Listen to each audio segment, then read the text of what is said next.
ये कहानी मैं एक 17 साल के लड़के के पॉइंट ऑफ व्यू से बता रहा हूँ। वो संडे था और मेरी बस छूट गई थी। मैं उसके पीछे काफ़ी भागा, लेकिन अफसोस मैं उसे पकड़ नहीं पाया। अब मुझे इससे अगली बस का वेट करना था ताकि उसको पकड़कर मैं अपने घर जा सकूं।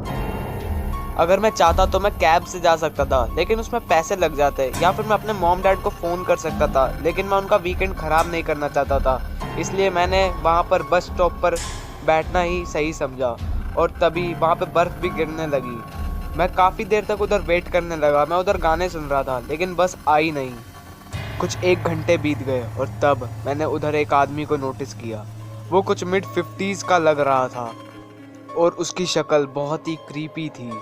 वो वहाँ पे आया और बस स्टॉप के दूसरी साइड पे बैठ गया, लेकिन फिर मैंने नोटिस किया कि वो मुझे देख रहा था और अचानक से वो कुछ बड़बड़ाने लगा। मैंने उसको कहा, हे तुम्हें कुछ प्रॉब्लम है क्या? लेकिन उसने अपना बड़बड़ाना कंटिन्यू रखा। वो कंटिन्यूसली मटरिंग कर रहा था, लेकिन फिर मैंने उसे इग्नोर किया और मैं अपने फ़ोन में देखने लगा। लेकिन कुछ 3-4 मिनट बाद मैंने नोटिस किया कि वो आदमी मेरे थोड़े पास आकर बैठ गया था। मैंने ऐसा दिखाया जैसे कि मैंने उसे नोटिस नहीं किया, लेकिन फिर मैंने देखा कि वो स्लाइड करते हुए मेरी तरफ ही आ रहा था। ये देखकर मैं थोड़ा सा डर गया। मैंने उसे बोला, हे तुम्हें क्या चाहिए? लेकिन वो सीधे स्लाइड करके मेरी तरफ आ रहा था और अचानक से वो मेरी तरफ झपटा। मैं वहाँ से जल्दी से भागा। वो अपने मुंह के बल ज़मीन पे गिर गया।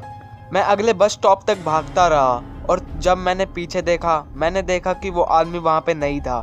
शायद वो मेरे पीछे आया नहीं था। सो मैंने एज्यूम किया कि वो वहीं पर बेहोश होगा, तो इसलिए मैं वहीं पर बस स्टॉप पे बैठ गया और आंखें बंद कर कर वहीं पर सोचने लगा। और ऐसे करते मुझे नींद आ गई।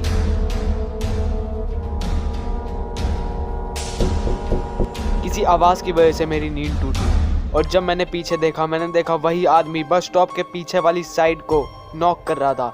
मैंने उसको गुस्से में बोला, आखिर तुम्हें चाहिए क्या?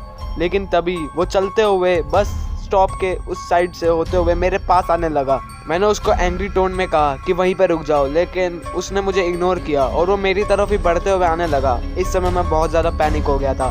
मैं सोचने लगा कि मुझे क्या करना चाहिए और तभी वो आदमी मुझ पर झपटा, लेकिन मैं साइड हो गया। इससे वो आदमी अपने मुंह के बल ज़मीन पर गिर गया और तभी मैंने नोटिस किया कि उसके मुंह से खून आ रहा था। मैंने उसे उठाने की कोशिश की, लेकिन वो शायद बेहोश हो चुका था। मैंने जल्दी से पुलिस को फ़ोन किया और साथ में एम्बुलेंस को भी, और कुछ देर बाद वो वहाँ पे आ भी गए। मैंने उन्हें सब कुछ एक्सप्लेन कर दिया और उन्होंने मुझे बताया कि असल में ये एक साइको था और इसका बेटा घूम गया था और उसके बेटे की शक्ल मेरी शक्ल से मिलती थी, जिसकी वजह से वो डिप्रेस्ड हो गया था और अपने बेटे को ढूंढता रहता था। ये सुनकर मुझे उसके लिए थोड़ा सा बुरा लगा, लेकिन फिर भी मैं होप करता हूँ कि उस आदमी के साथ मैं फिर कभी ना मिलूँ।